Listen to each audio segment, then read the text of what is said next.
সরকার গড়ার পথে পশ্চিমবঙ্গের সরকার গড়ার পথে বিজেপি। ভোট গণনা ঘিরে তুমুল সংঘর্ষ, ক্ষুব্ধ মমতা। সম্পর্কে প্রভাব পড়বে না আশা ঢাকা। আমাদের ফরেন পলিসি একই থাকবে। হাম ও উপসর্গে একদিনে রেকর্ড 17 মৃত্যু। পরিস্থিতি রূপ নিয়েছে মহামারীতে, দাবি বিশেষজ্ঞদের। 95% শিশুকে টিকার আওতায় আনার পরামর্শ। যদি আমরা ভ্যাকসিন না দিতাম বা আমরা ভ্যাকসিন দিয়ে মানুষকে সচেতন না করতাম, তাহলে কিন্তু এতদিনে 5 বছর 6 বছর চলতেছে, আমাদের দেশ একদম সাফ হয়ে যেত। কিন্তু বন্ধ থাকা বস্ত্র পাটকল নিয়ে প্রধানমন্ত্রীর বৈঠক। নতুন প্রকল্পে ব্যয়ে সাশ্রয়ী হতে ডিসিদের নির্দেশ। জামিনে বেরিয়ে শীর্ষ সন্ত্রাসীরা অপরাধে জড়ালে কঠোর ব্যবস্থা। ইতিহাস রাজনীতিতে গুরুত্ব দিয়ে পরিমার্জন করা হচ্ছে পাঠ্য বই। ক্লাস 4 ও 6-এ যুক্ত হচ্ছে নতুন 2 বিষয়। ষষ্ঠ শ্রেণী থেকে আবশ্যিক শারীরিক শিক্ষা।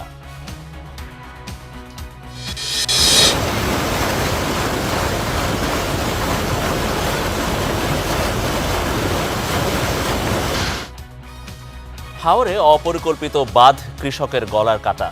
ক্ষতিগ্রস্ত এলাকা পরিদর্শনে যাচ্ছেন দুর্যোগ মন্ত্রী। আগামী 3 মাস সহায়তা দেওয়ার ঘোষণা কৃষিমন্ত্রীর।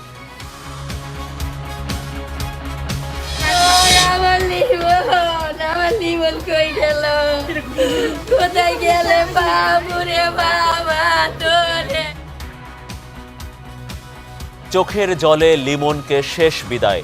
সুষ্ঠু তদন্তে যুক্তরাষ্ট্রের সঙ্গে আলোচনা চলছে। বৃষ্টির মরদেহ বৃহস্পতিবার আনতে ফ্লাইট বুকিংয়ের চেষ্টা।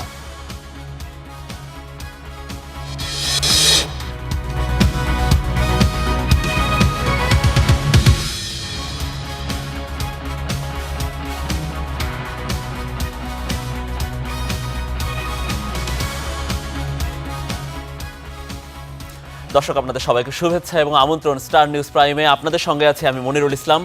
আমাদের শিরোনামগুলো শুনছিলেন এতক্ষণ, এবারে বিস্তারিত সব খবর জানাবো। আর শুরুতেই দর্শক, ভারতের পশ্চিমবঙ্গের বিধানসভা নির্বাচন প্রসঙ্গ এবং এখন চলছে ভোট গণনা। একেবারে শেষ মুহূর্তে প্রস্তুতি বা ভোট গণনা চলছে, আমরা সেটা জানি। আমরা আমাদের সহকর্মী ইফফাত আরার কাছ থেকে বিস্তারিত আরও তথ্য জেনে নেব। ইফফাত, আপনার কাছে একটু যাচ্ছি নিশ্চয়ই। মনির, ধন্যবাদ আপনাকে। ভারতের পশ্চিমবঙ্গের বিধানসভা নির্বাচনে প্রথমবারের মতো বিজেপির জয়ের আভাস দেখা যাচ্ছে। সবশেষ খবর অনুযায়ী 200 আসনে এগিয়ে আছে বিজেপি, আর ক্ষমতাসীন তৃণমূল কংগ্রেস এগিয়ে 87 আসনে। 294 আসনের বিধানসভায় সরকার গঠনের জন্য দরকার 147 আসনে জয়। বিজেপি নেতা শুভেন্দু অধিকারী সহ বিজেপির শীর্ষস্থানীয় নেতারা ইতিমধ্যে ঘোষণা দিয়েছেন যে তারাই সরকার গঠন করতে যাচ্ছেন। পশ্চিমবঙ্গের বিভিন্ন এলাকায় এরই মধ্যে বিজয় উদযাপন শুরু করেছেন বিজেপির নেতাকর্মীরা। বিজেপি সরকার গঠন করলে কে হতে পারেন মুখ্যমন্ত্রী, সেই আলোচনাও শুরু হয়ে গেছে।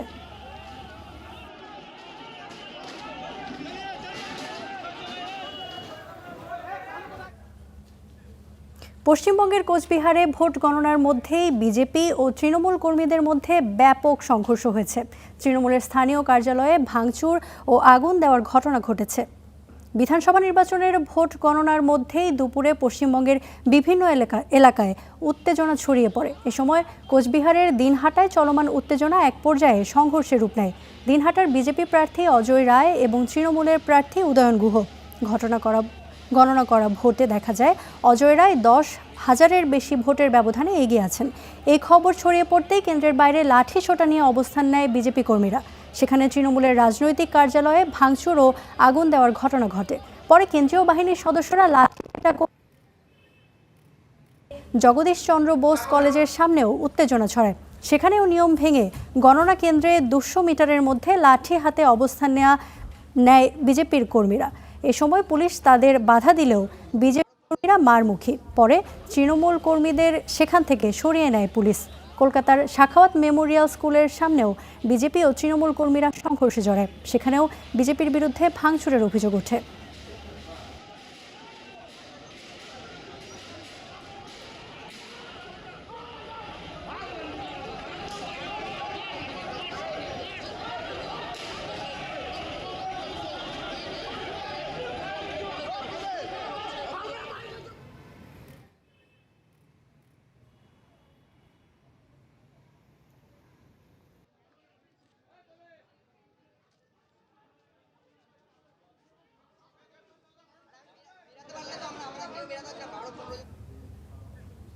তবে এখনও জয়ের আশা ছাড়ছেন না পশ্চিমবঙ্গের মুখ্যমন্ত্রী ও তৃণমূল কংগ্রেস নেত্রী মমতা বন্দ্যোপাধ্যায়। তিনি দাবি করছেন সব রাউন্ডের গণনা শেষ হলে জয়ের পাল্লা তৃণমূলের দিকেই যাবে।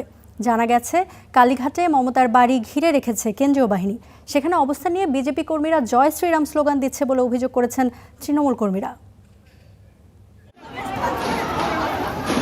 পশ্চিমবঙ্গের ভবানীপুরে চলছে ধুমধুমার। ভোট গণনা কেন্দ্রের সামনেই সংঘর্ষে জড়ায় তৃণমূল ও বিজেপির নেতাকর্মীরা। এই আসনে দুই হেভিওয়েট প্রার্থী তৃণমূল নেত্রী মমতা বন্দ্যোপাধ্যায় ও রাজ্য বিজেপির নেতা শুভেন্দু অধিকারী। দুই দফা নির্বাচনের দিনগুলোর মতোই ভোট গণনার দিনও পশ্চিমবঙ্গে সহিংসতার খবর মিলেছে। বেলা বাড়ার সাথে সাথে বাড়ে অপ্রীতিকর ঘটনাও। পশ্চিম বর্ধমানে জামুরিয়া বিধানসভার চুরুলিয়ায় তৃণমূল কংগ্রেসের দলীয় কার্যালয়ে আগুন দেওয়া হয়, ভাঙচুর করা হয় আসবাবপত্র। বীজপুর বিধানসভার গণনা কেন্দ্রের মধ্যেই তৃণমূল প্রার্থীকে মারধরের অভিযোগ উঠেছে বিজেপি প্রার্থীর বিরুদ্ধে। পরে পুলিশের হস্তক্ষেপে ও দলীয় নেতাকর্মীদের সহায়তায় নিরাপদে সরিয়ে নেওয়া হয় তৃণমূল প্রার্থী সুবোধ অধিকারীকে। এদিকে ভোটের আনুষ্ঠানিক ফল ঘোষণার আগে উচ্ছ্বসিত গেরুয়া শিবির। কর্মীরা দাবি করছেন রাজ্যে তৃণমূলের পতন হয়েছে। বারাসাতে আবির মেখে উল্লাস করতে দেখা গেছে বিজেপি নেতাকর্মীদের। মুখে তাদের জয় শ্রীরাম স্লোগান। দেশ স্বাধীনতা হওয়ার পর এই পশ্চিমবঙ্গের মাটিতে কংগ্রেস, সিপিএম, তৃণমূল রাজ করেছে। আজকে এতদিনে পশ্চিমবঙ্গের মাটিতে ন্যায় ফিরে এসেছে, গণতন্ত্র ফিরে এসেছে। পশ্চিমবাংলার মাটিতে তৃণমূল মারা গেছে, তৃণমূল বলে নেই। আজকে সেটা প্রমাণিত। চারিদিকে গেরুয়া ঝড়, চারিদিকে গেরুয়া ঝড়। কোনো জায়গায় আগাম জনগণকে শুভেচ্ছা দিয়ে বিজয় মিছিল করা হয়েছে। সবাইকে বলবো, সবাই উৎসব মানাও, সবাই আনন্দ করুন এবং বিজেপি আসছে, বিজেপি ক্ষমতায় আসছে, গেরুয়া আবিরে গেরুয়া রঙে। মুর্শিদাবাদের ডোমকলে জয়ের পথে বাম, লাল আবিরে মেতেছে তারাও। তবে ভিন্ন কথা বলছে তৃণমূল। তাদের দাবি যেসব আসনে বিজেপি এগিয়ে সেগুলো ফলাও করে প্রচার করছে নির্বাচন কমিশন। শেষ হাসি তৃণমূলে হাসবে বলে দাবি করেন মমতা বন্দ্যোপাধ্যায়। টোটালটা ইলেকশন কমিশন নিজের ইচ্ছেমতো খেলছে এবং সাথে কেন্দ্রীয় বাহিনীকে নিয়ে, এবং আমাদের পুলিশরা টোটাল মাথা নত করে কেন্দ্রীয় বাহিনীর আন্ডারে কাজ করছে। সুতরাং আমি সব আমাদের কাউন্টিং এজেন্টদের, আমাদের সমস্ত পার্টির কর্মীদের বলবো, অত মন খারাপ করার কারণ নেই।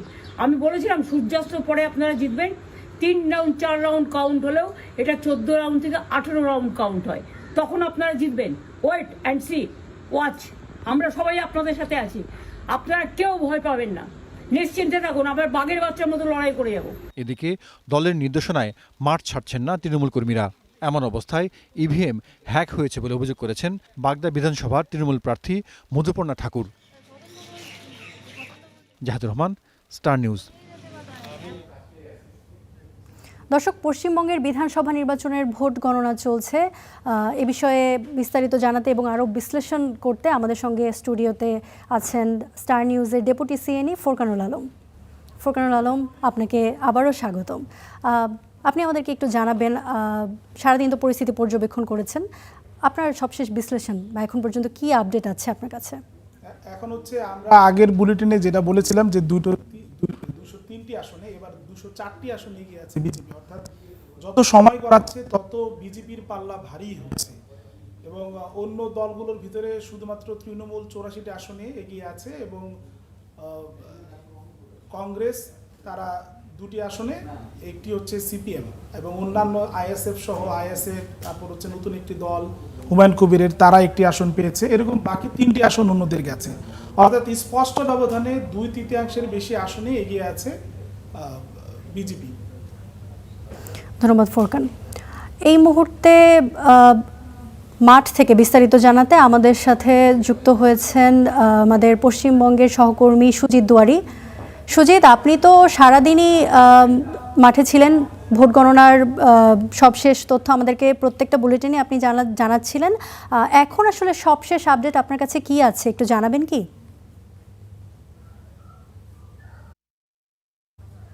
আপনাকে বলে রাখি, এখনো কিন্তু সব কেন্দ্রের গণনা কিন্তু শেষ হয়নি। সেটা শেষ হতে হয়তো সন্ধ্যে লেগে যাবে।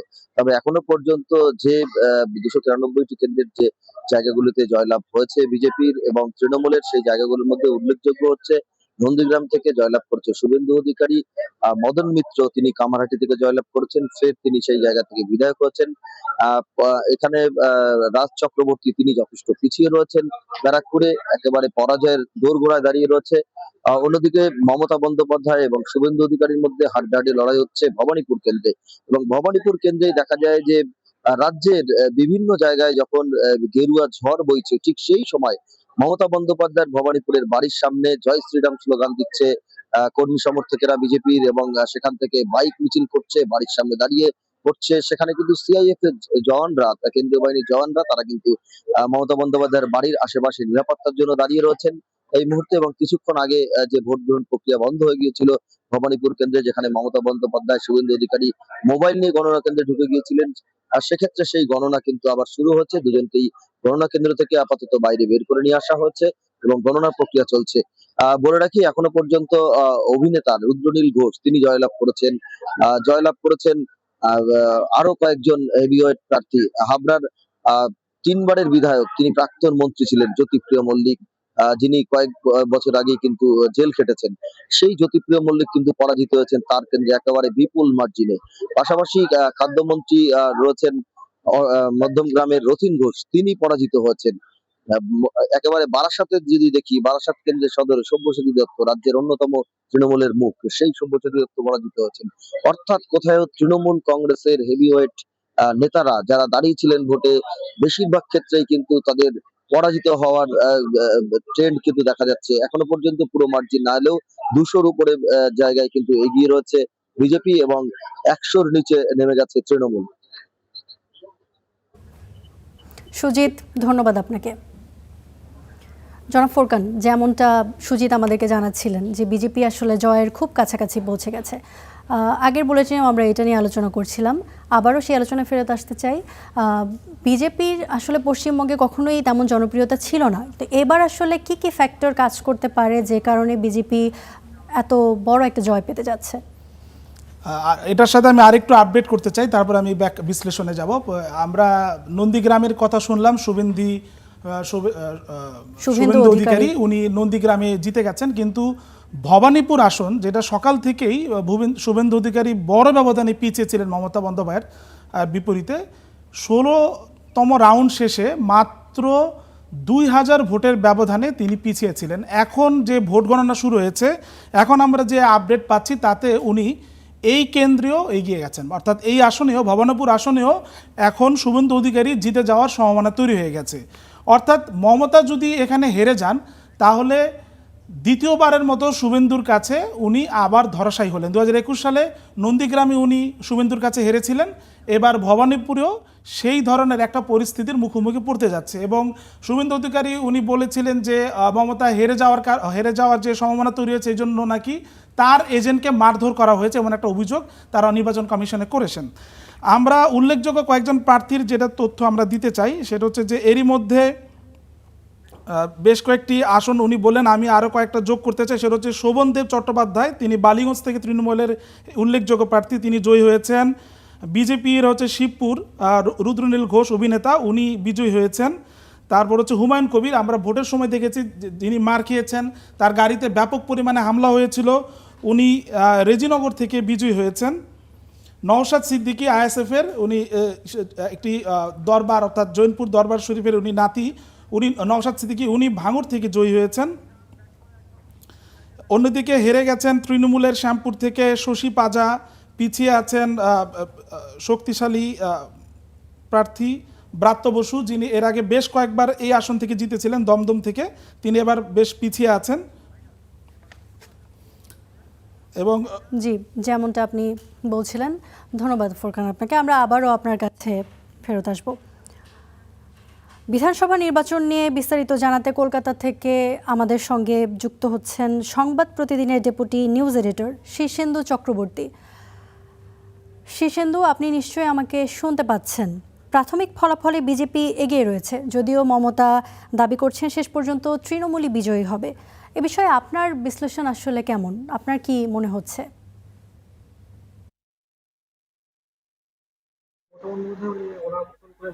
কিন্তু যা ভোটের ট্রেন্ড সকাল থেকে হয়েছে এখন রাত 7টা বাজে, যা হয়ে গিয়েছে তা মোটামুটি নিশ্চিত যে পশ্চিমবঙ্গে পরিবর্তন হয়ে গিয়েছে এবং পশ্চিমবঙ্গে ক্ষমতায় আসছে বিজেপি। প্রায় 200-এর বেশি আসনেতে পশ্চিমবঙ্গের এবারে ক্ষমতায় আসছে বিজেপি, যেটা একটা সরকার বিরোধী হওয়া। 15 বছর ধরে তৃণমূল কংগ্রেস ছিল সরকার বিরোধী হওয়ার এই পতনের, এই পরিবর্তনের অন্যতম কারণ। একই সঙ্গে আরো বেশ কয়েকটা বিপরীত কারণ আমরা বলতেই পারি পরিবর্তনের, যেটা যে সাংগঠনিক তৃণমূলের সংগঠন প্রায় ভেঙে গিয়েছিল এবং তৃণমূলের বিরুদ্ধে একাধিক গুচ্ছ দলীয় চাকরি চুরির দুর্নীতি, সেখানে চাকরি চলে যাওয়ার দুর্নীতি, সেখানে চাকরি না পাওয়ার অভিযোগ এবং বিভিন্ন অভিযোগের যে প্রেক্ষাপট তাকে কাজে লাগিয়ে মানুষ তৃণমূল সরকারের বিরুদ্ধে একটা সরকার বিরোধী তৃণমূল যে হওয়া বলছিল তার ফলেই, এবং এটা যে যাই বলে এটা প্রায় নিশ্চিত হয়ে গিয়েছে পশ্চিমবঙ্গে পরিবর্তন হয়ে গিয়েছে এবং সরকার হচ্ছে বিজেপি। আমাকে 3 মিনিট সময় দেন। 3 মিনিট। বিভিন্ন স্থানে ফল গণনাকে কেন্দ্র করে সংঘর্ষ বাড়ছে। এতক্ষণ আমাদের সঙ্গে যুক্ত ছিলেন শীর্ষেন্দু চক্রবর্তী, আপনাকে ধন্যবাদ।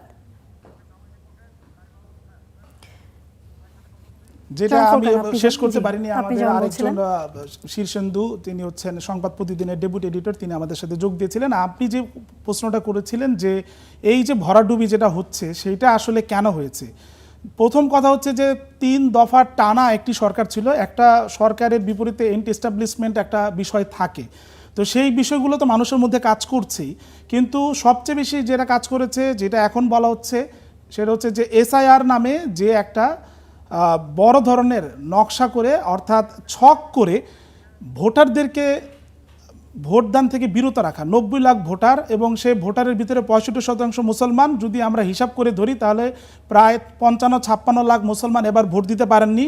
ধারণা করা হচ্ছে মুসলমানদের ভিতরে 75 থেকে 80% তারা তৃণমূলকে ভোট দেয়। সেই হিসাব করলে আপনি প্রায় 45 থেকে 47 লাখ ভোটার, যেটা তৃণমূলের একদম নিজস্ব ভোটার, সেই ভোটার কিন্তু এবার ভোট দিতে পারেনি। এবং এইটা কিন্তু আমরা পরিষ্কার দেখছি যে প্রত্যেকটা আসনে ওই ভোটগুলোই কিন্তু বড় ধরনের ব্যবধান তৈরি করছে। বেশিরভাগ আসনে কিন্তু বিজেপি খুব বড় ব্যবধানে জেতেনি, যেই ব্যবধানটা তারা তৈরি করেছে সেটা কিন্তু এটা। এবং আমরা একটা এর আগের দফার আলোচনাগুলোতে আমরা যেটা বলেছিলাম যে 2021-এ মাত্র 8,000 ভোটের ব্যবধানে যে 57টি আসনে জয় পরাজয় নির্ধারিত ছিল, সেগুলোতে কিন্তু এবার বড় ধরনের একটা ভোট ব্যাংকের শিফট হয়েছে। এবং কুলটা যে এলাকার নাম বললাম সেখানে মাত্র 669 ভোটে বিজেপি জিতেছিল, সেখানে এবার ভোটারই বাদ পড়ে গেছে প্রায় 32,000, অর্থাৎ 50 গুণ ভোটার সেখানে বাদ পড়ে গেছে। তো খুবই সহজ সমীকরণ বোঝা যাচ্ছিল যে তারপরও একটা বিষয় ছিল যে হিন্দুত্ববাদী যেই আহ্বান, সেটা আসলে বাংলার মানুষ নেয় কিনা। কারণ পশ্চিমবঙ্গকে বলা হচ্ছে সবসময় একটু আগুয়ান, তারা একটু প্রগতিশীল, তারা আসলে হিন্দুত্ববাদের যে উত্থান সারা ভারতে সেটা বাংলায় কখনো ছোঁয়নি। তো সেইটা একটা বিষয় ছিল, কিন্তু এবার দেখা গেল আসলে সেই বিষয়টা এখানে একটু কমে গেছে এবং বিজেপি তার যে ভোট ব্যাংক সেটা ধরে রেখেই মূলত এই নির্বাচনটা তারা জয়লাভের দিকে এগিয়ে যাচ্ছে। ফোরকান, ধন্যবাদ আপনাকে। দর্শক, এই ছিল আমার কাছে পশ্চিমবঙ্গের বিধানসভার ভোট গণনার সবশেষ খবর। চলে যাচ্ছি সহকর্মী মনিরের কাছে। আসলে এরা পশ্চিমবঙ্গের মানুষ আসলে এই তাদের বিধানসভা নির্বাচন নিয়ে যতটা না টেনশনে থাকে, দেখা যায় যে বাংলাদেশের মানুষও এর চেয়ে বেশি টেনশনে থাকে আসলে ওখানে সেখানে কি হচ্ছে। আমিও সারাদিন এরকম একটা আছে কি হচ্ছে সেখানে। আপনাকে অনেক ধন্যবাদ, আপনি সারাদিন ভর আমাদের আধুনিক প্রযুক্তি দিয়ে সবকিছু জানালেন এই নির্বাচন নিয়ে। ইফফা তারা জানাচ্ছিলেন আমাদের সহকর্মী সেই বিধানসভা নির্বাচন নিয়ে। আমরা যাব আমাদের স্টার নিউজ প্রাইমের অন্যান্য সব খবরে। পশ্চিমবঙ্গে এই যে নির্বাচন হলো, সেখানে যারাই ক্ষমতায় আসুক বাংলাদেশের সঙ্গে সম্পর্কে কোনো প্রভাব পড়বে না। বিকেলে নিজ মন্ত্রণালয়ে ব্রিফিংয়ে এই কথা জানিয়েছেন পররাষ্ট্র প্রতিমন্ত্রী শামা ওবায়েদ। পুশ ইন ও গঙ্গার পানি চুক্তি নিয়ে ভারতের সঙ্গে আলোচনা চলবে বলেও জানিয়েছেন তিনি। পশ্চিমবঙ্গে নির্বাচনের উত্তাপ ছড়িয়েছে বাংলাদেশেও। কে যাচ্ছে বাংলাদেশের প্রতিবেশী এই রাজ্যের ক্ষমতায়, তা নিয়ে জোরে সোরে চলছে আলোচনা। সবশেষ তথ্য অনুযায়ী বিধানসভা নির্বাচনে 200 আসন পেয়ে গিয়ে বিজেপি। পররাষ্ট্র প্রতিমন্ত্রীর কাছে এ বিষয়ে জানতে চাওয়া হলে তিনি বলেন, পশ্চিমবঙ্গে যেই ক্ষমতায় আসুক বাংলাদেশের সঙ্গে সম্পর্কে কোনো প্রভাব পড়বে না। নিজের পররাষ্ট্রনীতিতে বাংলাদেশ অটল থাকবে বলেও জানান তিনি। মাননীয় প্রধানমন্ত্রীর যে foreign policy, Bangladesh first foreign পলিসিতে চলবো আমরা, সেটা অন্যান্য দেশে যেই সরকারই আসুক না কেন আমাদের ফরেন পলিসি একই থাকবে। কট্টরপন্থী বিজেপি ক্ষমতায় আসার পরে পুশিন বাড়ার শঙ্কা আছে কিনা এমন প্রশ্নে শামা ওবায়েদ বলেন, পুশিন নিয়ে ভারতের সঙ্গে আলোচনা চলমান থাকবে। No matter which government is in power in India, আমাদের সাথে ওদের ইস্যুগুলা কিন্তু রয়েই যায়। তো ওগুলো তো আমাদের অবশ্যই ডিল করতে হবে, whether it's BJP or any other political party। আমাদের দিক থেকে আমাদের ওদের সাথে পানির ইস্যু আছে, পুশব্যাকের যে ইস্যুটা বললেন ওটা আছে, আরও অনেক ইস্যু আছে। সেই ইস্যুগুলোতে আমাদের রয়ে যাচ্ছে, সেগুলো যেই সরকারই আসুক না কেন বা থাকুক না কেন তাদের সাথে আমাদের আলোচনার ভিত্তিতেই সমাধান করতে হবে। এ সময় গঙ্গার পানি চুক্তি দ্রুত হবার বিষয়েও আশা ব্যক্ত করেন পররাষ্ট্র প্রতিমন্ত্রী। গঙ্গা চুক্তি নিয়ে অবশ্যই আমরা আশাবাদী। নাইম আবির, স্টার নিউজ, ঢাকা। হাম ও এর উপসর্গে একদিনে সর্বোচ্চ 17 শিশুর মৃত্যু দেখল বাংলাদেশ। এতে প্রাণহানি দাঁড়ালো সব মিলে 311 জনে। পরিস্থিতি মহামারীর রূপ নিয়েছে এমন সতর্ক করছেন জনস্বাস্থ্যবিদরা। আর এই অবস্থা উত্তরণে যত দ্রুত সম্ভব 95% শিশুকে টিকার আওতায় আনার তাগিদ দিচ্ছেন চিকিৎসকরা।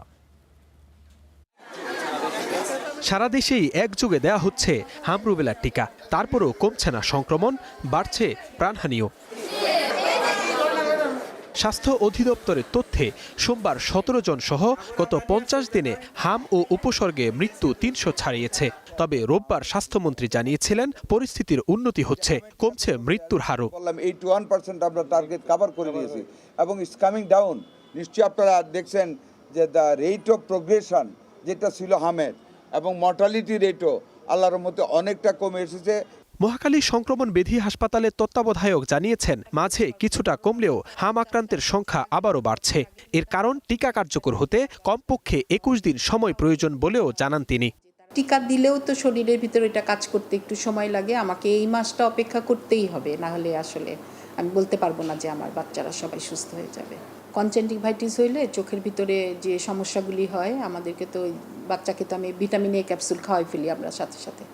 তাতে হয় কি, বাচ্চা কনজেক্টিভাইটিসের পরে যে তার চোখের যে সমস্যাগুলি হয় এগুলা থেকে সে রক্ষা পায়। যদি ভিটামিন এ ক্যাপসুল না খায়, অপুষ্টি শিকারী থাকে, তাহলে হয়তো অন্ধত্ব হয়ে যেতে পারে। করোনার চেয়ে হাম 3 গুণ দ্রুত ছড়ায় জানিয়ে জনস্বাস্থ্যবিদরা বলছেন, এই অবস্থা থেকে উত্তরণে 95% শিশুকে টিকার আওতায় আনতে হবে। পরিস্থিতি মহামারী রূপ নিয়েছে বলেও সতর্ক করছেন তারা। টিকা দিলে সংক্রমণ কমবে, ঠিক আছে, কিন্তু কতদিন পরে কমবে? এই ভাইরাসটা কিন্তু আবহাওয়াতে 2 ঘন্টার মতো বাঁচতে পারে।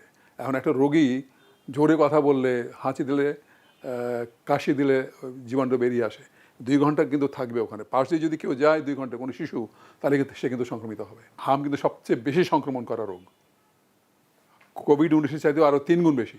হামে কিন্তু 1000 জন সংক্রমিতের মধ্যে বড় জোর 3 জনের হতো এর আগের যত ইতিহাস, কিন্তু এখানে প্রায় 10-12 জনের মতো হচ্ছে। তো এটা কেন হচ্ছে? হাম হয়েছে কিনা জানা যায় জ্বরের 4 দিন পর। স্বাস্থ্যবিদরা বলছে, এর আগে হাসপাতালে যাওয়ার কারণেও সংক্রমণের শিকার হচ্ছেন অনেকে। 4র্থ দিনে বা 5ম দিনে তার প্রথমে কপালের এখানে, চুলের আর কপালের মাঝখানে এখানে প্রথম র্যাশ বা ফুসকুড়ি বের হবে। আস্তে আস্তে মুখে, হাতের বাইরের দিকে, পায়ের বাইরের দিকে হবে। Zisan Ahmed, star news, Dhaka. বস্ত্র ও পাট মন্ত্রণালয়ের অধীনে বন্ধ কারখানাগুলোর ভবিষ্যৎ নির্ধারণে সংশ্লিষ্টদের সাথে বৈঠক করেছেন প্রধানমন্ত্রী তারেক রহমান। সকালে মন্ত্রিপরিষদ বিভাগে হয়েছে বৈঠক। এ সময় বাণিজ্য, বস্ত্র, পাট মন্ত্রী খন্দকার আব্দুল মুক্তাদির, প্রধানমন্ত্রীর উপদেষ্টা রুহুল কবির রিজভী, বস্ত্র ও পাট প্রতিমন্ত্রী শরীফুল আলম এবং বাংলাদেশ বিনিয়োগ উন্নয়ন কর্তৃপক্ষের নির্বাহী চেয়ারম্যান আশিক চৌধুরী সহ সংশ্লিষ্টরা উপস্থিত ছিলেন।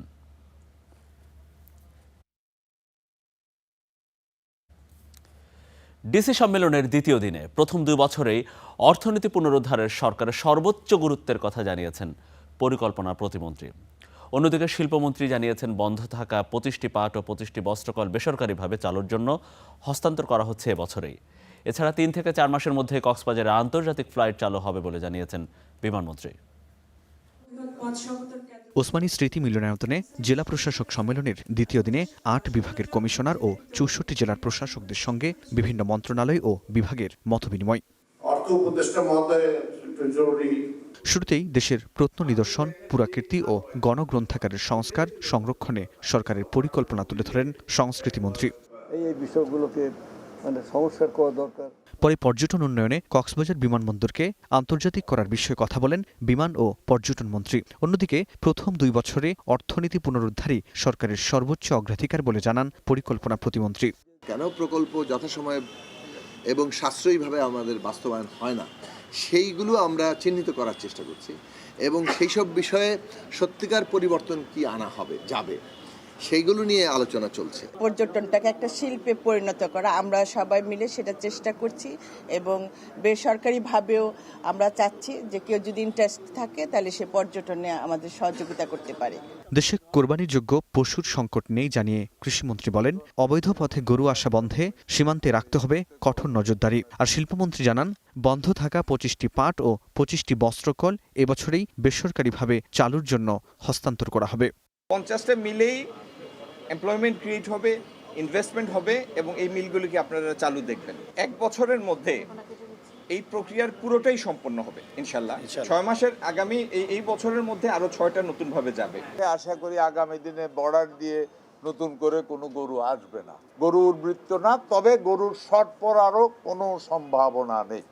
উৎপাদন থেকে বাজারজাত পর্যন্ত সব ক্ষেত্রেই কৃত্রিম বুদ্ধিমত্তা প্রয়োগে তদারকির পরিকল্পনার কথাও জানান শিল্পমন্ত্রী। টোটাল সাপ্লাই চেইনটাকে একটা এআই জেনারেটেড মডেলের অধীনে। ফরহাদ বিন নূর, স্টার নিউজ, ঢাকা। জামিনে মুক্ত শীর্ষ সন্ত্রাসী আবারও অপরাধে জড়ায় কঠোর ব্যবস্থা নেওয়া হবে বলে জানিয়েছেন স্বরাষ্ট্রমন্ত্রী। বলেছেন, পুলিশ কর্মকর্তাদের নিয়োগ, বদলি, পদোন্নতি ও বাধ্যতামূলক অবসর আইনি প্রক্রিয়া মেনেই হচ্ছে। সচিবালয় ব্রিফিংয়ে তিনি আরও জানিয়েছেন, পুলিশের আগের শার্ট বহাল রাখা হলেও প্যান্টের রং হচ্ছে খাকি। হবে, কবে হবে, কোন স্পেসিফিক উত্তর মাননীয় মন্ত্রী মহোদয়ের কাছ থেকে আমি পাই নাই।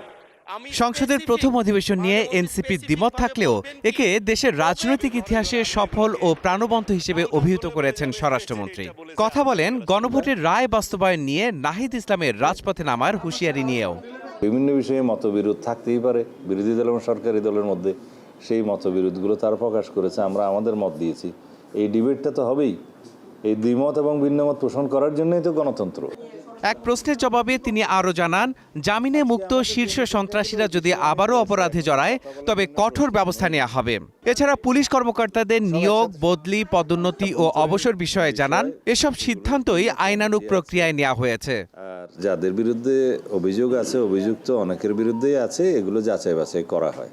এগুলো সব কিছু যাতে ইনজাস্টিস না হয় সেভাবে দেখা হয়, বিধি মোতাবেকই দেখা হয়। তারা জামিনে বেরিয়েছে, এটা আদালতের বিষয়। এখন ইনশাআল্লাহ একটা পলিটিক্যাল গভর্নমেন্ট এস্টাবলিশড হয়েছে, তা আমরা আইনানুগভাবে একেবারে যথাযথ প্রক্রিয়ায় আমরা সব কিছু ব্যবস্থাপনার চেষ্টা করছি। সচিবালয়ের এই ব্রিফে কুমিল্লায় বিএনপি নেতাকে থানায় 12 ঘন্টা আটকে রাখার বিষয়েও কথা বলেন স্বরাষ্ট্রমন্ত্রী। এবং ইজারার যে টাকা নির্ধারণ করা আছে তার চাইতে সম্ভবত বেশি আদায় করছিলেন। তো এই কমপ্লেনের ভিত্তিতে জনগণ কমপ্লেন জানালে থানায় তাকে ডাকা হয় এবং সেখানে বন্ড নেওয়া হয়। তারপরে বাস স্ট্যান্ডে ওখানে সাইনবোর্ড দিয়ে কোন যানবাহনের জন্য কত ফিস নির্ধারিত সেটা টানিয়ে দেয়া হয়। তারপরে জনগণের সাথে কথা বলে পরিস্থিতি শান্ত করে তাকে ছেড়ে দেওয়া হয়েছে। আর পুলিশের পোশাক পরিবর্তন নিয়ে জানান, আগের শার্ট বহাল রাখা হলেও প্যান্টের রং নির্ধারণ করা হয়েছে খাকি। আমরা একটা ঐতিহ্যবাহী ড্রেস যাতে দেয়া যায় তারও একটা অংশ বিবেচনা করেছি। মাহাদি হাসান, স্টার নিউজ, ঢাকা। দর্শক, আপনারা দেখছেন স্টার নিউজ প্রাইম। আমরা কিছুক্ষণ পরে ফিরছি, আমাদের সাথে থাকুন।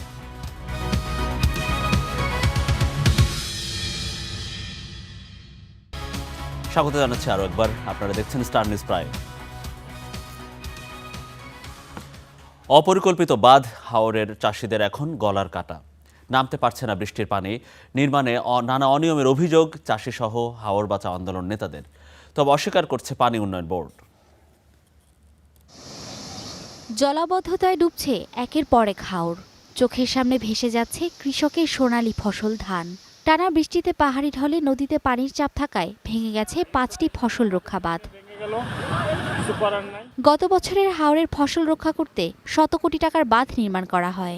এবার সেই বাঁধই কাল হলো কৃষকের জন্য। শুরু থেকেই হাওরের ফসল রক্ষা বাঁধে অনিয়ম ও অপরিকল্পিত বাঁধ নির্মাণে এমন ফসলহানির ঘটনা ঘটেছে বলে অভিযোগ কৃষকদের। বাঁধের কারণে আমরা জমিন রক্ত তুলে যাবো, বাঁধ কেন সুইচগেট দেওয়া হয় তে আমরা সুবিধা হইব। শক্ত করে যদি বান না বাঁধে তে তো বান জহর বই বাংবই। যেখানে বাঁধ দিত তারা দেয় না, তারা যেখানে স্বার্থ তারা এখানে বাঁধে বেরিয়ে, এই বছর কোনো বেরিয়ে বাঁধে কোনো বাঁধ মাঠে কাটা হয় নাই। সরকার সুনামগঞ্জ হাওরের ফসল রক্ষার জন্য 148 কোটি টাকা বরাদ্দ দিলেও পাউবু সেই বরাদ্দের টাকা সঠিক কাজে ব্যয় করেনি। শুরু থেকেই পাউবুর বিরুদ্ধে একটা অভিযোগ উঠেছিল যে পাউবু অপরিকল্পিত বাঁধ নির্মাণ করছে। তবে পানি উন্নয়ন বোর্ড অভিযোগ অস্বীকার করে জানান, পানি নিষ্কাশনের ব্যবস্থা রেখেই এই বাঁধ নির্মাণ করা হয়। হাওরগুলো যখন আমরা ডিজাইন করতে তখন কিন্তু জলবদ্ধতার কথা চিন্তা করেই, নিষ্কাশন ব্যবস্থা কথা চিন্তা করেই কিন্তু রেগুলেটর প্লাস বাঁধ নির্মাণ করা হয়ে থাকে। সময়ের সাথে সাথে মানুষের নাগরিক সুবিধা নিশ্চিত করার স্বার্থে তারা হাওরের ভিতর দিয়ে বিভিন্ন রকম বাঁধ অথবা রাস্তা নির্মাণ করতেছে। যার জন্য এই হাওরের যে নিষ্কাশন ব্যবস্থার জন্য যে রেগুলেটরগুলো নির্মাণ করা হয়েছে, এর কানেক্টিং খালগুলো বিভিন্ন জায়গায় বন্ধ করে দেওয়া হয়েছে। জলাবদ্ধতার কথা উল্লেখ করে ভবিষ্যতে পরিকল্পিত বাঁধ নির্মাণের আশ্বাস দেন এই সংসদ সদস্য। আগামীতে ইনশাল্লাহ আমরা চেষ্টা করব আমাদের প্রত্যেকটা বাঁধ যেন সঠিকভাবে এবং সঠিক সময় বাঁধে, এবং প্রত্যেকটা হাওরে সুইচ গেট থাকতে হবে। পানি যদি জলাবদ্ধতা হয়, পানি যেন নিষ্কাশন করতে পারি আমরা সহজে। হুমকির মুখে এখন জেলার লাখ লাখ কৃষক চান সরকারি সাহায্য ও প্রতিকার। Desk report, star news. আগামী 3 মাস 7,500 টাকার করে সহায়তা পাচ্ছে হাওরের ক্ষতিগ্রস্ত কৃষক। কাল সেখানে যাচ্ছেন কৃষি ও ত্রাণমন্ত্রী সহ সরকারের উচ্চ পর্যায়ের প্রতিনিধিরা। প্রথম ধাপের এই আর্থিক সহায়তা পাচ্ছে 1 লাখ পরিবার। এরপর শুরু হবে কৃষকদের পুনর্বাসন কার্যক্রম। এছাড়া বজ্রপাতে মৃত্যু কমাতে টাওয়ার ও আশ্রয় কেন্দ্র নির্মাণের সিদ্ধান্ত নিয়েছে সরকার। সম্মেলনের দ্বিতীয় দিনে জেলা প্রশাসকদের সঙ্গে মতবিনিময় করেন কৃষি, দুর্যোগ ব্যবস্থাপনা ও ত্রাণ মন্ত্রণালয়ের মন্ত্রীরা। পরে কৃষিমন্ত্রী জানান, হাওরের ক্ষতিগ্রস্ত কৃষকদের সহায়তা দিতে উদ্যোগ নিয়েছে সরকার। আগামী 3 মাস তাদের 7,500 টাকা করে দেয়া হবে। লং টার্ম স্থায়ী সমাধান জন্যই কৃষক কার্ডের প্রবর্তন করা হয়েছে। সো কৃষক কার্ড যখন পুরোপুরি কাজ করা শুরু হবে, তখন ওই কৃষক জানবে এই এলাকার, এই ইউনিয়নের যেখানে সে বাসিন্দা, এখানে সে কতটুকু ফলাতে পারবে। ওই অনুযায়ী যখন সে ফলাবে তখন সে ন্যায্য দাম পাবে এবং ভোক্তা সঠিক দামে মালটাকে কিনতে পারবে। দুর্যোগ ব্যবস্থাপনা ও ত্রাণমন্ত্রী জানান, প্রথমে 1 লাখ পরিবার পাবে আর্থিক সহায়তা। এছাড়া ক্ষতিগ্রস্ত কৃষকদের পুনর্বাসনে কাজ শুরু হবে। বজ্রপাত মোকাবেলায় হাওরে নির্মাণ করা হবে আশ্রয় কেন্দ্র। প্রায় 1 লক্ষ পরিবারকে আমরা চিহ্নিত করেছি, কম বেশি কোনো জেলায়। এগুলো আগামী 3 মাস তাদেরকে আমরা কিছু সহায়তা দান করব। আমাদের মন্ত্রণালয় থেকে আমরা আর্থিক সহায়তা দিব এবং কিছু খাদ্য দিব আমরা সেই অঞ্চলে। পরবর্তীতে কৃষি পুনর্বাসনের জন্য কৃষি মন্ত্রণালয়কে উনি নির্দেশনা দিয়েছেন, আর পানি সম্পদ মন্ত্রণালয় এই ব্যাপারে ওনারা কাজ করছেন। এ সময় ভাঙন কবলিত এলাকায় সরকারের নেয়া নানা উদ্যোগের কথা জানান পানি সম্পদ মন্ত্রী। নদীর ভাঙন, হাওর বাওড়ে কিভাবে সেখানে পরিস্থিতি মোকাবেলা করতে হয়, বন্যা, বর্ষায় অতিপ্লাবনে, সব কিছু মিলে আমরা মাঠ পর্যায়ে এসে আলোচনা করেছি। আমরা তাদের কাছে সর্বাত্মক সহযোগিতা কামনা করেছি এবং তাদেরকে আমরা এর পাশাপাশি ব্রিফ করেছি কীভাবে সাধারণ মানুষের সঙ্গে জনস্বার্থে প্রয়োজন অনুযায়ী কাজগুলো সমন্বয় করা দরকার, সেই ব্যাপারে আমরা বিস্তারিত তথ্য তুলে ধরেছি। খাল খনন কার্যক্রমে গতি আনতে জেলা প্রশাসকদের নির্দেশ দেওয়া হয়েছে বলেও জানিয়েছেন মন্ত্রীরা। আমাদের নির্বাচনী প্রতিশ্রুতি যে 20,000 কিলোমিটার খাল খনন আমরা ইতিমধ্যে হাতে নিয়েছি, আগামী 5 বছরে তা সমাপ্ত করব। Nafia Farzana, star news.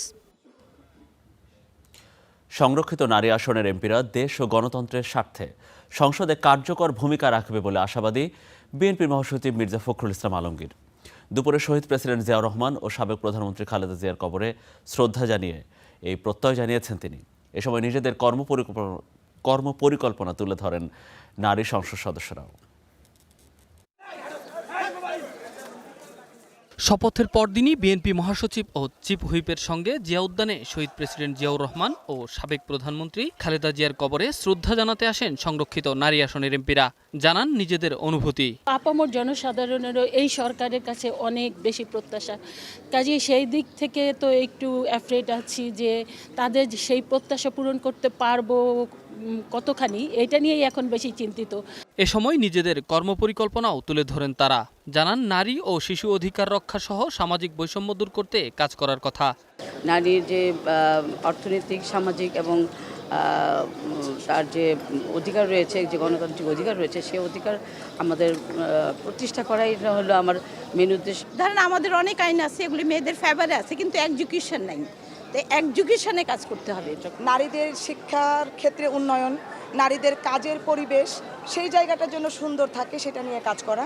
নারীদের নিয়ে কাজ করতে চাই, অতীতেও করেছি এবং বাংলাদেশের আমার নিজের এলাকা জামালপুরের সমস্যা সহ বাংলাদেশের বিভিন্ন জায়গায় যে অনিয়ম, দুঃশাসন, সমস্যা, সেই জায়গাগুলোকে আমি তুলে ধরতে চাই। এ সময় বিএনপি মহাসচিবের আশা দেশের গণতন্ত্রকে প্রাতিষ্ঠানিক রূপ দিতে সংসদে কার্যকর ভূমিকা রাখবেন নারী সংসদ সদস্যরা। নারী সদস্যরা এখানে শপথ গ্রহণ করেছেন যে তারা বাংলাদেশে গণতন্ত্রকে প্রাতিষ্ঠানিক রূপ দিতে, জাতীয় সংসদকে কার্যকরী করার ক্ষেত্রে জাতীয় সংসদকে সত্যিকার অর্থেই সকল কর্মকাণ্ডের কেন্দ্রবিন্দু পরিণত করতে তারা তাদের ভূমিকা রাখবেন। সংরক্ষিত নারী আসনের নতুন এই প্রতিনিধিরা সংসদে জনগণের কথা বলার পাশাপাশি সরকারের হাতকে শক্তিশালী করবে বলেও জানান বিএনপির জ্যেষ্ঠ নেতারা। ধন্যবাদ। Enamul Haque, star news, Dhaka. অন্তর্বর্তী সরকারের সম্পাদিত সব চুক্তি ও কর্মকাণ্ডের বৈধতা চ্যালেঞ্জ করে হাইকোর্টে রিট। আর এতে সাবেক প্রধান উপদেষ্টা অধ্যাপক ডক্টর মোহাম্মদ ইউনূসের বিরুদ্ধে দুর্নীতির অনুসন্ধানে কমিশন গঠনের নির্দেশনাও চেয়েছেন সুপ্রিম কোর্টের জ্যেষ্ঠ আইনজীবী মহসিন রশিদ। এছাড়া মার্কিন বাণিজ্য চুক্তির বৈধতা চ্যালেঞ্জ করে করা হয়েছে আরও একটি রিট। জুলাই আন্দোলনের সময় প্রবাসে বিক্ষোভ নেওয়ায় শাস্তির মুখোমুখি হন 208 বাংলাদেশি। তাদের কয়েকজন কারাবন্দী হন, বাকিদের ফেরত পাঠানো হয় দেশে। পরে 57 কারাবন্দীকে মুক্ত করা হলেও সংযুক্ত আরব আমিরাতে জেলে মৃত্যু হয় আব্দুল হামিদের। সেই প্রবাসীদের কেন 25 লাখ টাকা করে ক্ষতিপূরণ দেওয়া হবে না তা জানতে রুল জারি করেন হাইকোর্ট। বাংলাদেশ সরকারের সাথে তারা আবেদন করে যে তারা যেহেতু ক্ষতিগ্রস্ত হয়েছে এই আন্দোলনে শরিক হওয়ার জন্য, তাদেরকে পুনর্বাসন এবং ক্ষতিপূরণের জন্য, কিন্তু অদ্যাবধি কোনো ব্যবস্থা গ্রহণ করা হয়নি। এদিকে অন্তর্বর্তী সরকারের সম্পাদিত সব চুক্তি ও কর্মকাণ্ডের বৈধতা চ্যালেঞ্জ করে হাইকোর্টে রিট করেছেন সুপ্রিম কোর্টের জ্যেষ্ঠ আইনজীবী মহসিন রশিদ। এতে অধ্যাপক ইউনূসের বিরুদ্ধে দুর্নীতির অনুসন্ধানে কমিশন গঠনের নির্দেশনা চেয়েছেন তিনি। সরকারের কাছে যে একটি কমিশন গঠন করা দরকার, under the commission of inquiry act, গঠন করে ইউনূস সাহেবের যত অপকর্ম আছে সবগুলি তদন্ত হওয়া দরকার। এদিকে অনিয়ম বন্ধে দেশের সব সাব রেজিস্ট্রি অফিসে কেন সিসিটিভি ক্যামেরা বসানো হবে না জানতে চেয়ে রুল দিয়েছেন হাইকোর্ট।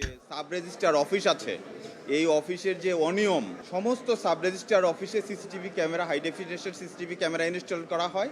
সেই জন্য আজকে আমরা একটা ট্রিট করেছিলাম। Arifin Emon, star news, Dhaka. ইতিহাস ও রাজনীতি ইস্যুতে গুরুত্ব দিয়ে শুরু হচ্ছে পাঠ্য বই পরিমার্জনের কাজ। চতুর্থ ও ষষ্ঠ শ্রেণীতে যুক্ত হচ্ছে আরও দুটি বিষয়।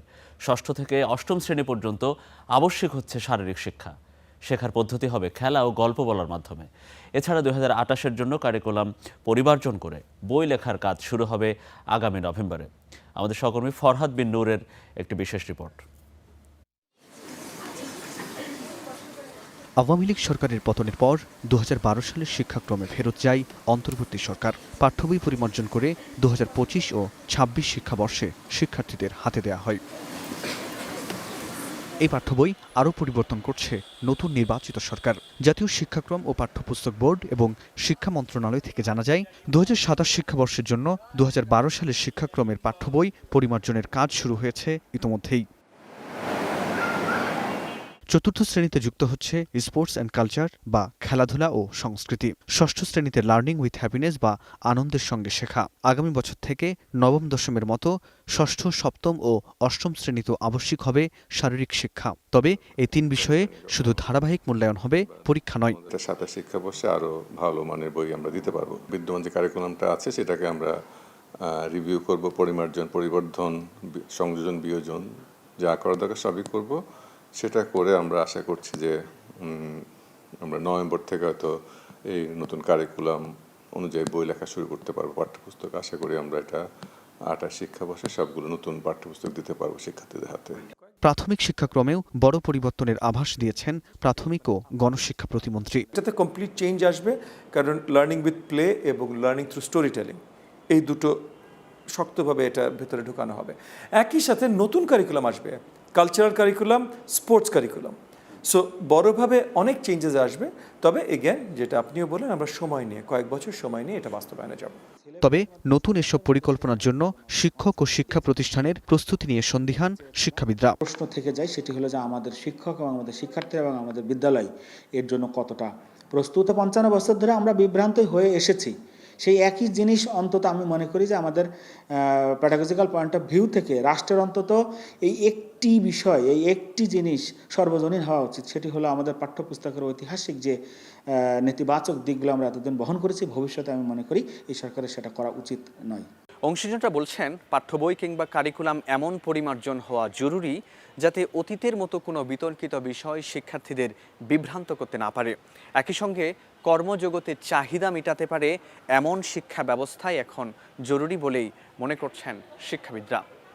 ফরহাদ বিন নূর, স্টার নিউজ, ঢাকা। যুক্তরাষ্ট্রের ফ্লোরিডায় নির্মম হত্যাকাণ্ডের শিকার শিক্ষার্থী জামিল আহমেদ লিমনের মরদেহ পরিবারের কাছে হস্তান্তর করা হয়েছে। এ সময় বিমানবন্দরে পররাষ্ট্র প্রতিমন্ত্রী বলেছেন, হত্যার সুষ্ঠু তদন্তে মার্কিন যুক্তরাষ্ট্রের সাথে আলোচনা চলছে। উচ্চশিক্ষার যে রঙিন স্বপ্ন নিয়ে পাড়ি জমিয়েছিলেন আটলান্টিকের ওপারে, সেই স্বপ্ন আজ কফিনে বন্দী। ফ্লোরিডার নোনা জল আর নির্মমতার সাক্ষী হয়ে দেশে ফিরলেন পিএইচডি শিক্ষার্থী জামিল আহমেদ লিমন। সোমবার সকাল 8:47 শাহজালাল বিমানবন্দরের রানওয়ে স্পর্শ করে জামিল লিমনকে বহনকারী এমিরেটস এয়ারলাইন্সের বিমান। যে ছেলেকে বড় বিজ্ঞানী হওয়ার আশায় বিদায় দিয়েছিল পরিবার, তার মরদেহ আজ বরণ করতে হলো বাবা মাকে। আমার ছেলে দুইটাকে তিলে তিলে বড় করার চেষ্টা করছি, কোনো প্রকার কষ্ট দিই নেই, কোনো প্রকার আঘাত করে নেই, শারীরিক কোনোদিন শাস্তি দিই নেই। যা শাসন করছি আমি মুখে শাসন করছি, তো আমার ছেলেকে এইভাবে যে মরতে হবে জানি না, উপরওয়ালা জানে কি কষ্ট দিছে, এটাই আমার কাছে কষ্ট। গত 16 এপ্রিল নিখোঁজ হওয়ার পর বেরিয়ে আসে শিউরে ওঠার মতো সব তথ্য। রুমমেট হিশাম আবু ঘর বেহের উন্মত্ততায় প্রাণ হারান লিমন ও তার বন্ধু বৃষ্টি। এরপর 24 এপ্রিল আবর্জনার ব্যাগে মিলে লিমনের ক্ষতবিক্ষত দেহ। বিমানবন্দরের আনুষ্ঠানিকতা শেষে পররাষ্ট্র প্রতিমন্ত্রী শামা ওবায়েদ মরদেহ হস্তান্তর করেন পরিবারের কাছে। জানান, হত্যার সুষ্ঠু তদন্তে যুক্তরাষ্ট্রের সঙ্গে আলোচনা হচ্ছে। আমরা যুক্তরাষ্ট্রের সাথে, সরকারের সাথে নিয়মিতভাবে যোগাযোগ রাখছি যাতে এই হত্যাকাণ্ডের সুষ্ঠু তদন্ত হয়, এবং অবশ্যই আমাদের বিশ্বাস যে যুক্তরাষ্ট্র সেই তদন্ত কমপ্লিট করবে এবং এই হত্যাকাণ্ডের জন্য যারা দায়ী তাদেরকে শাস্তির আওতায় এনে তাদেরকে উপযুক্ত শাস্তি দেওয়া হবে। অন্যদিকে নিখোঁজ বৃষ্টির মরদেহ শনাক্ত করা হয়েছে। দেশে নিয়ে আসার সকল কার্যক্রম এরই মধ্যে শেষ হয়েছে। মৌমিতা মৌ, স্টার নিউজ, ঢাকা। সড়ক দুর্ঘটনায় 5 জেলায় 13 জনের মৃত্যু হয়েছে। এসব ঘটনায় আহত হয়েছে অন্তত বেশ কয়েকজন। ময়মনসিংহের মুক্তাগাছায় সত্রাশিয়া এলাকায় বালুবাহী ট্রাক ও সিএনজি সংঘর্ষে 3 জন মারা গেছেন, আহত হয়েছেন 5 জন। সুনামগঞ্জে আলাদা দুর্ঘটনায় মারা গেছেন 6 জন। এছাড়া টাঙ্গাইলের ট্রাক ও পিকআপ ভ্যানের সংঘর্ষে 2 জন নিহত হয়েছেন। নাটোরের লালপুরে পাম্পে তেল নিতে গিয়ে ট্রাক চাপায় মারা গেছেন 1 জন। গোপালগঞ্জের সড়কে ঝরেছে 1 জনের প্রাণ। এসব ঘটনা আহত হয়েছেন অন্তত বেশ কয়েকজন।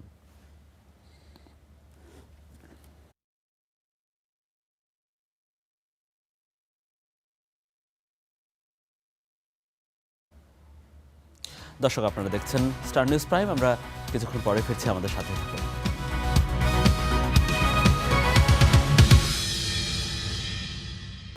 দর্শক, আরো একবার স্বাগত। আপনারা দেখছেন স্টার নিউজ প্রাইম। অপহরণের শিকার অটোরিকশা যাত্রীকে উদ্ধারে গিয়ে চক্ষু চড়ক গাছ রাজধানীর মোহাম্মদপুর থানা পুলিশের। উদ্ধার করা হয়েছে আরও অপহৃত 4 জনকে। এ ঘটনায় 2 অপহরণকারীকে গ্রেফতার করেছে পুলিশ। উদ্ধারের পর জানা যায়, মাত্র কয়েক মিনিটের মিশন, কয়েকশো মিটার দূরত্ব থেকে অপহরণ করা হয় 3 জনকে। কয়েক ঘন্টার ব্যবধানে ডেকে নিয়ে অপহরণ করা হয় আরও 1 জনকে। মাছ ব্যবসায়ী সোহেল মোল্লা শনিবার ভোরে গাবতলী যাওয়ার পথে মোহাম্মদপুর বেড়িবাঁধে তার রিকশার গতিরোধ করে একটি মাইক্রোবাস। ডিবি পরিচয়ে সেখান থেকে তুলে নেওয়া হয় সোহেল ও তার অটোরিকশা চালককে। একটা হাইস গাড়ি চাপায়া মনে করেন যে আমার করে টানাটানি আস্তে করার পরে মনে হয় গাড়ি দুটায় নিয়ে গেছে। কষ্টিপ দিয়া ফেসে অনেকভাবে নির্যাতনের শেষ নেই। আর এর কিছু সময় আগে একই মাইক্রোবাসে তুলে নেওয়া হয় আরেক ব্যক্তিকে। রুরাল দিয়া বাইরে এসে মনে করেন পায় এই পাউ দইরা পাড়া দিয়া এটি সব বাইরে এসে। সে রাতে বেড়িবাঁধ এলাকায় চা খাচ্ছিলেন রিকশা চালক সেলিম। তাকেও একই কায়দায় অপহরণ করা হয়। গাড়িতে তুলে স্কচটেপ দিয়ে আটকে দেয়া হয় মুখ, করা হয় নির্যাতন। তাদেরকে নিয়ে যাওয়া হয় বাসাবোতে। প্রত্যেকের পরিবারের কাছে ফোনে মুক্তিপণ চায় অপহরণকারীরা। এক লোকে কইতাছে যে ওরে ডিফি পুলিশে ধরে লয়ে গেছে। ফোন দা কইতাছে এমন আমার তো ধরছে, হ্যাঁ টাকা চায়, হ্যাঁ করে 1 লাখ টাকা দিলে আমার ছাইরা দিব। বলতেছে টাকা দিতে হবে, না হলে তাকে মাইরা ফেলবো। নিখোঁজ মাছ ব্যবসায়ী সেলিমের পরিবারের অভিযোগের পর সোমবার অভিযানে নামে মোহাম্মদপুর থানা পুলিশ। ঘটনায় জড়িত 2 জনকে গ্রেপ্তার করে তারা। অভিযানের খবরে বাসাবো থেকে সরিয়ে অপহৃতদের রাখা হয় দিয়াবাড়ির একটি অটোরিকশা গ্যারেজে। সেখান থেকে উদ্ধার করা হয় 4 জনকে। সেখানে 7-8 জন ব্যক্তি ছিল সাদা পোশাকে, তাদের প্রত্যেকের হাতে ওয়ালেস ছিল। অপহরণকারী চক্রের যে মূল হোতা মিজানুর রহমান রিপন, বয়স 40, হাতির ঝিলের একজন ব্যবসায়ী হিসেবে এখন পর্যন্ত পরিচয় দিয়েছে। এই বিকাশের সূত্র ধরে আমরা তাকে গ্রেপ্তার করি। গ্রেপ্তার করার পরপরই যখন তাকে গ্রেপ্তার করি, এর আগে গতকাল রাতে মোহাম্মদপুর থেকে 12টি মামলার ওয়ারেন্টভুক্ত আসামি ভাইস্তা বিল্লালকে গ্রেপ্তার করে পুলিশ। সে আসলে খুব ছোটবেলা থেকেই এই কিশোর গ্যাংয়ের সদস্যদের যুক্ত হয় এবং নেশায় আসক্ত হয়, এবং এই নেশার টাকা জোগাড় করতে গিয়ে এরকম আরো প্রায় 30 থেকে 35 জন এই নেশাখোর মাদক সেবী তারা একত্রে একটা গ্রুপ গড়ে তোলে। এই গ্রুপ মাঝে মধ্যেই ছিনতাইয়ের ঘটনা ঘটে। মোহাম্মদপুরের আইনশৃঙ্খলা পরিস্থিতি আগের চেয়ে তুলনামূলক ভালো মন্তব্য করে পুলিশ জানায়, যারাই শীর্ষ সন্ত্রাসীদের এই এলাকায় নিয়ে আসবে তাদের বিরুদ্ধেই ব্যবস্থা নেওয়া হবে। নিবিড় সাহা, স্টার নিউজ, ঢাকা। দর্শকেরা, এই ছিল আমাদের স্টার নিউজের প্রাইমের আয়োজনে। এতক্ষণ আমাদের সাথে থাকার জন্য আপনাদের সবাইকে অনেক অনেক ধন্যবাদ।